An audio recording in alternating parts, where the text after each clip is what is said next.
Sa fast food, hindi mawawala sa listahan ang hamburger. At kung hamburger ang hanap, may swak na swak sa panlasang Pinoy. Amoy pa lang, panalo na. Alam ba ninyo kung bakit katakam-takam ang amoy at malinamnam ang lasa ng hamburger ko? Ang natural na tamis ng sibuyas ang nagpapatingkad sa sarap ng lasa ng karne. Alam niyo ba kung bakit lumuluha tayo tuwing maghihiwa ng sibuyas? Meron kasing katas na lumalabas, humahalo sa hangin, tumatama sa mata, naiirita ang lacrimal gland. Kaya tayo lumuluha. Ang chemical rin na ito ang nanunod sa ating ilong at naghahanda sa ating taste buds. Sinundan namin ang malasang sibuyas sa hamburger. Dito kami napadpad sa isang syudad sa Nueva Ecija. Sa malalawak na taniman ng palay at gulay, ang bidang-bida ngayon dito sa San Jose ay ang pinagmamalaki nilang sibuyas. Isa sa paboritong pampalasa sa putahing Pinoy ang sibuyas. Ang katas ng gulay na ito ay nagbigay ng panibagong linamnam sa buhay ng mga magsasaka. Ako po si Doc Eddie. Kilalanin natin ang mga negosyanteng magsasaka ng San Jose City. Isang galing po.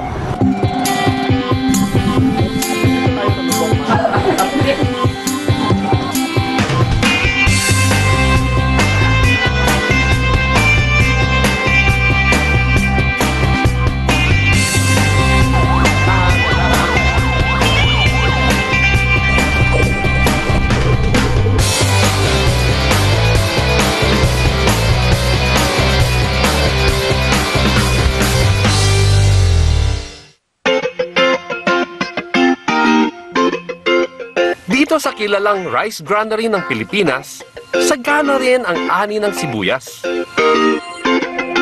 Ang Nueva Ecija sa ngayon ang nangungunang producer ng sibuyas sa buong bansa. Nabinyagan na rin itong Onion Capital of the Philippines. Dito sa San Jose, maraming klase ng sibuyas ang matatagpuan. Sabi ni Fred Alfonso ng City Agriculture Office. Madami po yung mga nagtatanim po ng pulang sibuyas o red creole. Meron din pong dilaw o puti na tinatawag. Ito po yung yellow granex. Meron naman din pong spring onions o tinatawag namin na urig. Meron naman din po yung red shallot o batanis ang tawag namin doon o kaya tanduyong. Tanduyong ang ine-export nating sibuyas. Ito po yung multiplier. Kumpul-kumpul po siya. Nag-aanak po siya. Bakit tanduyong ang ine-export natin? Ano meron sa tanduyong na wala yung pula sa puti? Mas malasa siya, mas masarap. Kasi kahit na maliit lang po yung laman niya, mas lasang-lasa mo yung kanyang lasa at saka sarap.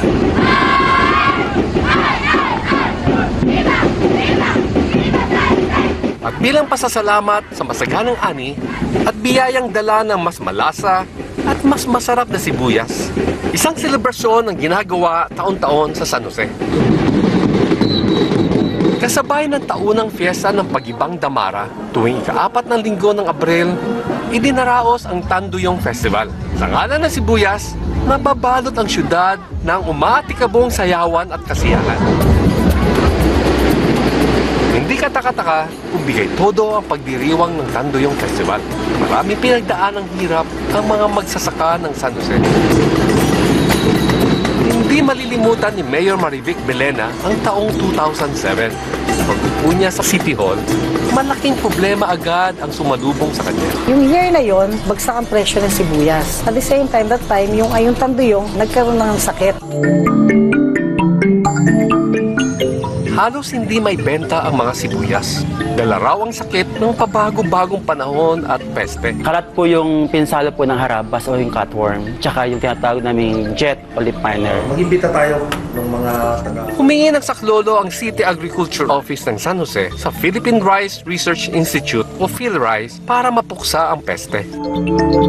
Sa tulong ng PhilRice, nakagawa ang mga taga San Jose ng mga pamatay mikrobyo at kulisap na hindi gumagamit ng kemikal. Kinokontrol po nito yung mga masamang mikrobyo sa ilalim ng lupa na tinatamnan po ng sibuyas. Nagbigay din ng alternative na pamamaraan yung PhilRice. Ito yung paggamit ng tinatawag na yellow board trap. Meron din pa ho yung sex pheromone trap.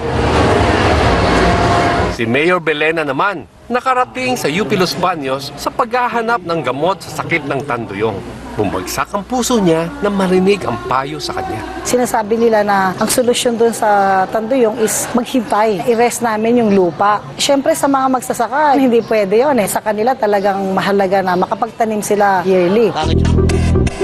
Hindi lang sakit at peste ang problema noon ng mga nagtatanim ng sibuyas. Sabi ni Arnold Dizon, ang chairman ng Kalasag Farmers Producers Cooperative. Nung araw po kasi, kapag nagtatanim kami ng sibuyas, aani kami, walang market. Inaabot po ng piso, 2 piso, ganyan. Halaga ng aming produkto. Sabi ko, kung hindi man natin ma-address itong sakit ng sibuyas, i-address natin yung isa pa na yung bagsakang presyo.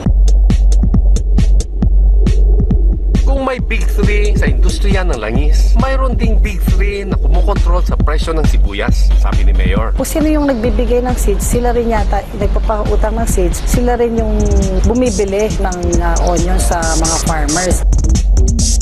Sa paghahanap ng solusyon sa problema ng kanyang sinasakupan, narinig ni Mayor Belena ang tungkol sa Farmer Entrepreneurship Program ng Jollibee Group Foundation. Naghahanap sila ng pilot areas. So sabi ko, sandali, yun yata yung solusyon sa problema namin. Nakita ko yung program nila. Bagamat hindi sana kami kasama dun sa pilot areas, ipinilit ko. Sabi ko, try nyo sa amin sa San Jose.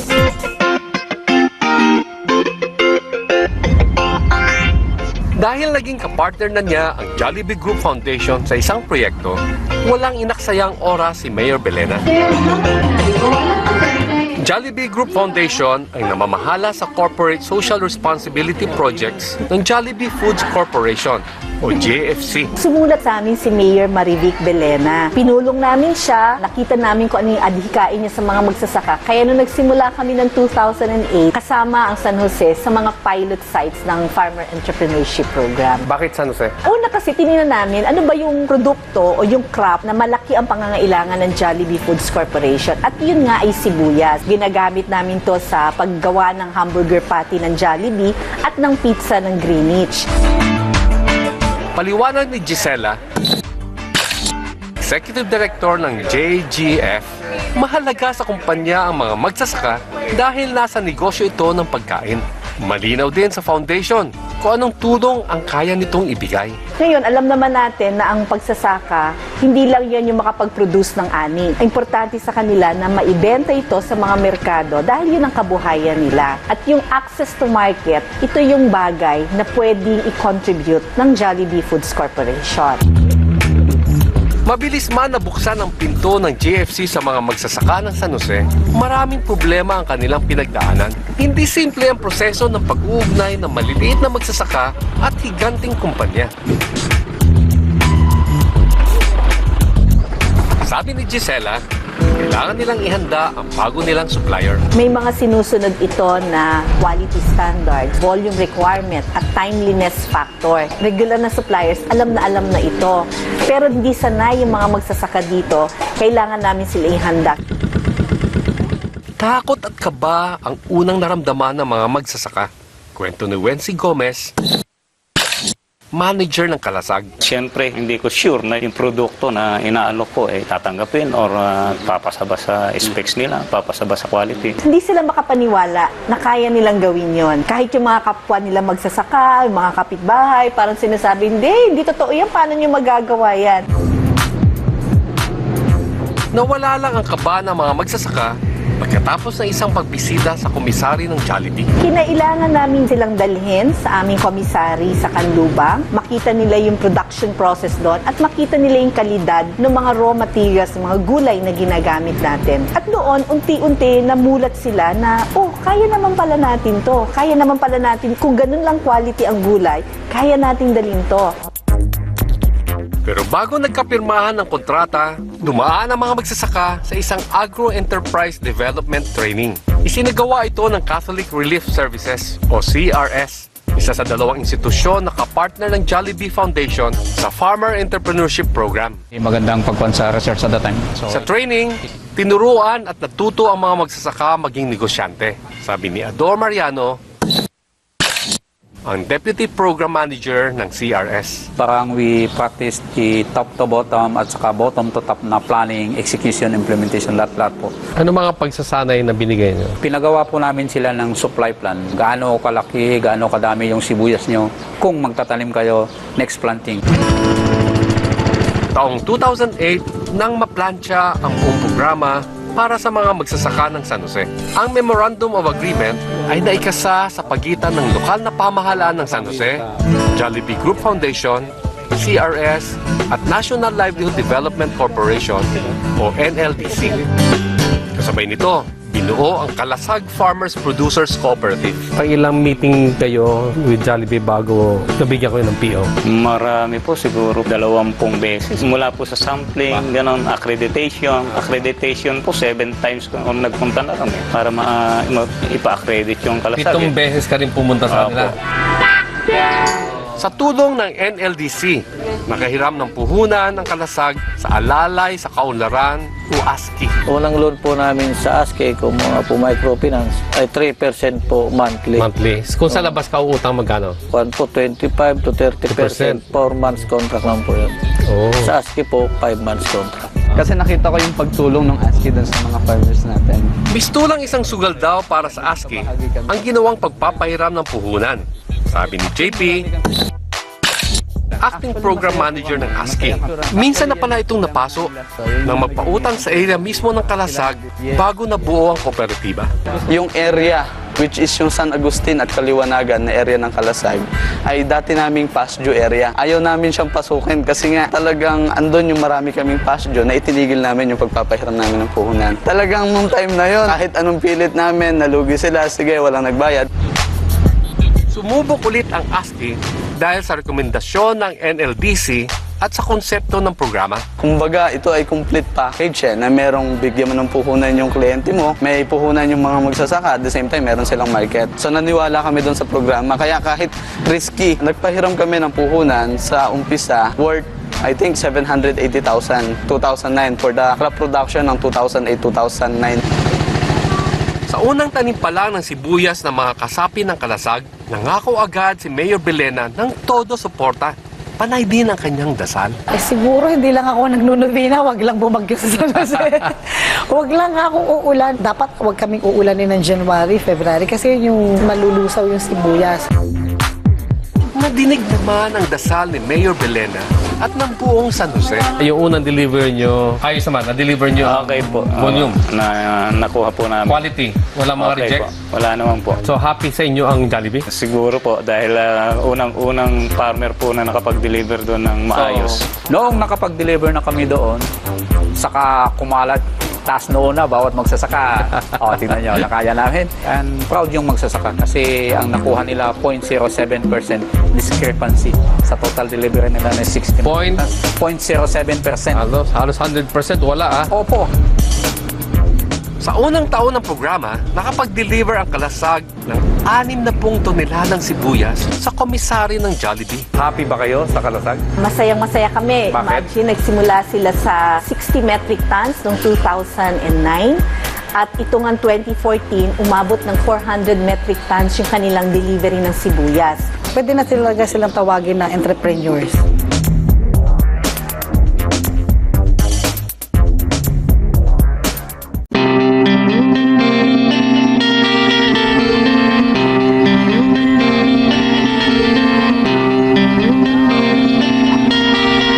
Umaga pa lang, babanat na ng buto ang mga magsasaka dito sa San Jose.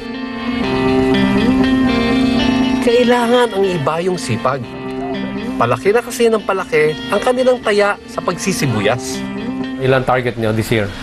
450 to 500 Ba? metric tons So po. nagsimula kayo ilan? 80? 60 po. 60? Ngayon 400 na. 450 to 500. Anong tingin mo? Sa sunod na 5 taon, patas ng patas pa yan? Opo. Ha? Baka po ang target Kaya niya nyo? Kaya? Kaya po yan daw. Nandito tayo sa bukid ni Mang Arnold. No?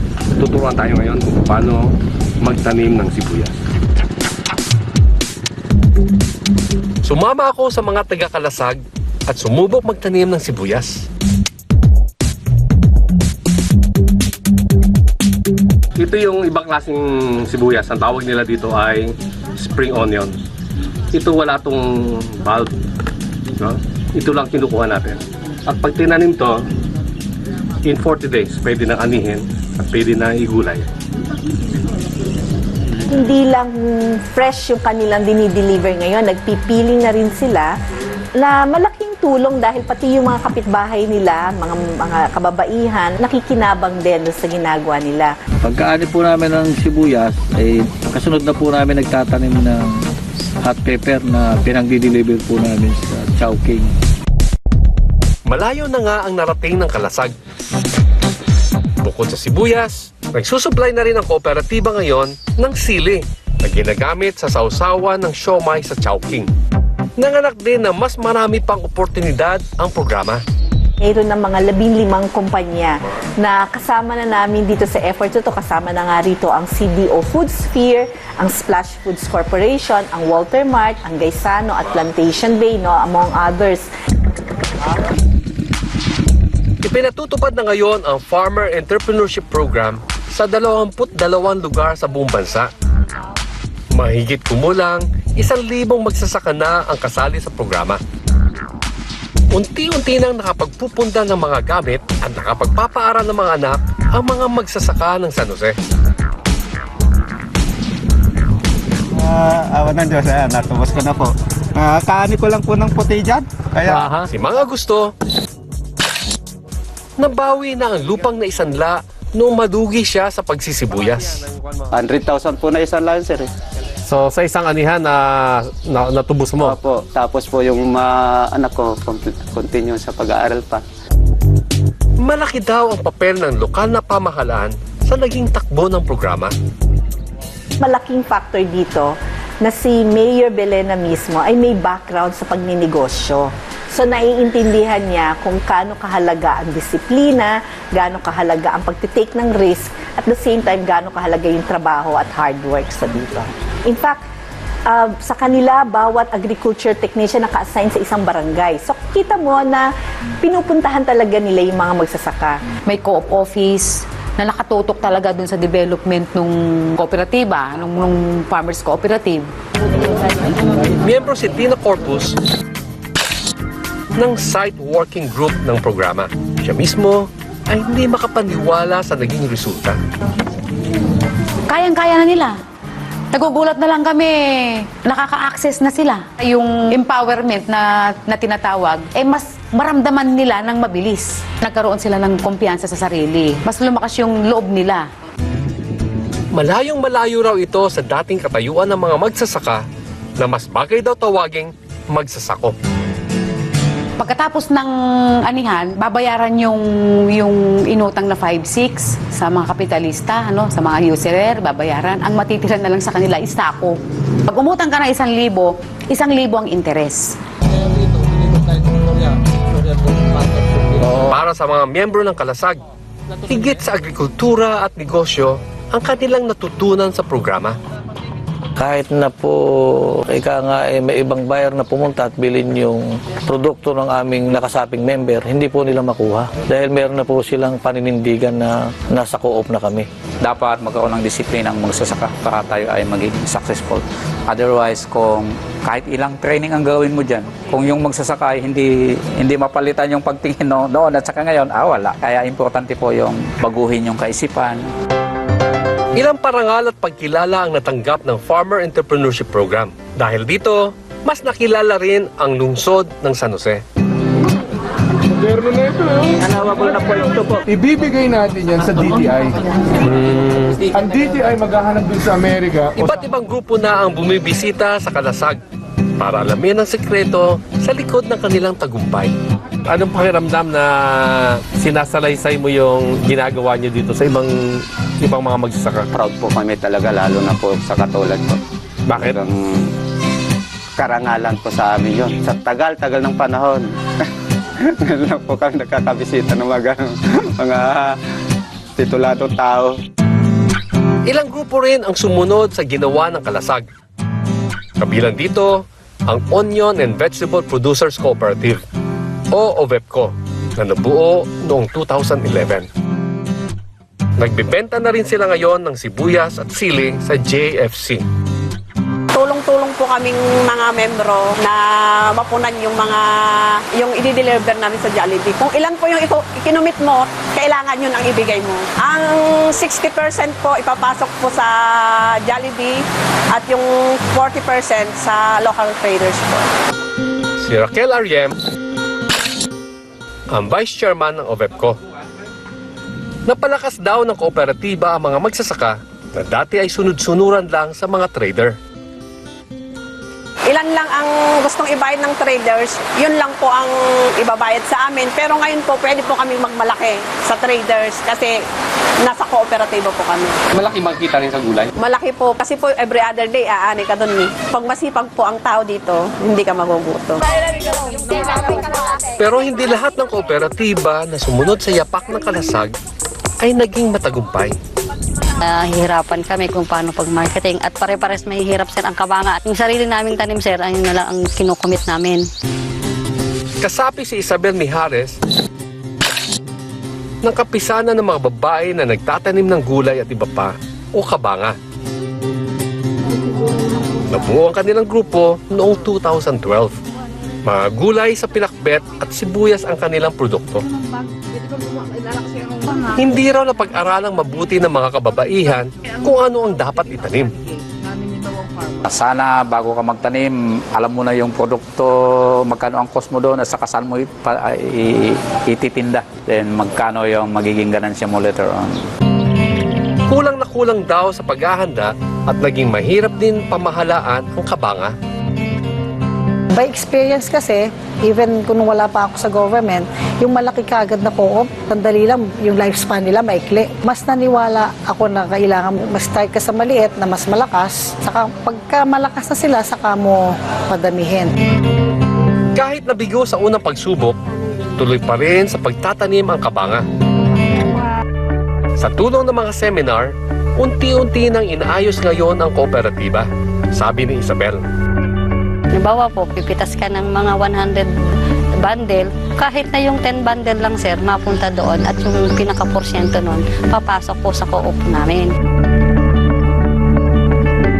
Balak nilang magtayo ng isang tindahan para doon na lang ibabagsak ang ibang aanihing mga gulay.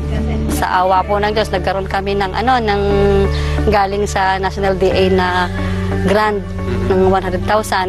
Nagawa po kami ng tindahan namin, sir. Ang tinatawag natin, ganito kami noon, paano tayo ngayon? So, halimbawa, tayo naglalak. Bilang promotor ng Farmer Entrepreneurship Program, plano ng Jollibee Group Foundation na magtayo ng learning centers.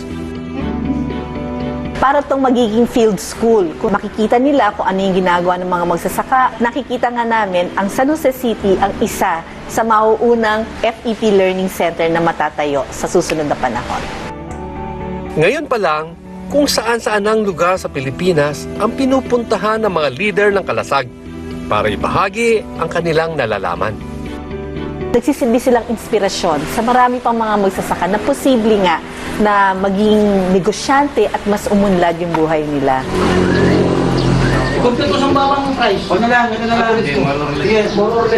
Sa dami ng benepisyo na kanilang nakuha sa sibuyas, isa na lang daw ang pangarap ng kalasag. Kailangan namin ay yung pong cold storage. Kano abutin? 90 million po yung Aba, malaki kailangan pala. pera doon. Pero hindi naman po namin hinahangad yung napakalaki. Sabi ko nga po sa board namin, yung ipatayo natin, yung kaya lang nating yakapin. Yung pang 10 to 20,000 bags capacity lang. Para kayang-kaya na natin paikutin. Yun po ang plano namin.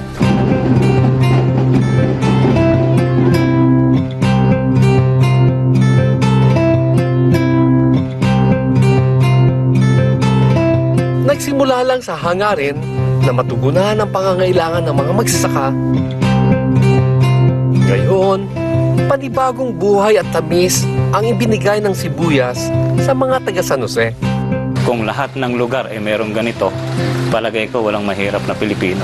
Sa pagunlad ng bayan, hindi pwedeng umasa sa gobyerno lamang. Dito sa San Jose, pinatunayan na sa pagtataya at sipag ng mga magsasaka at sa tulong ng lokal na pamahalaan at ng pribadong sektor, kayang makamtan ang masaganang kinabukasan. Mga programang naniniwala sa kakayahan ng mga magsasaka. Simple lang yan. Kaya mo yan!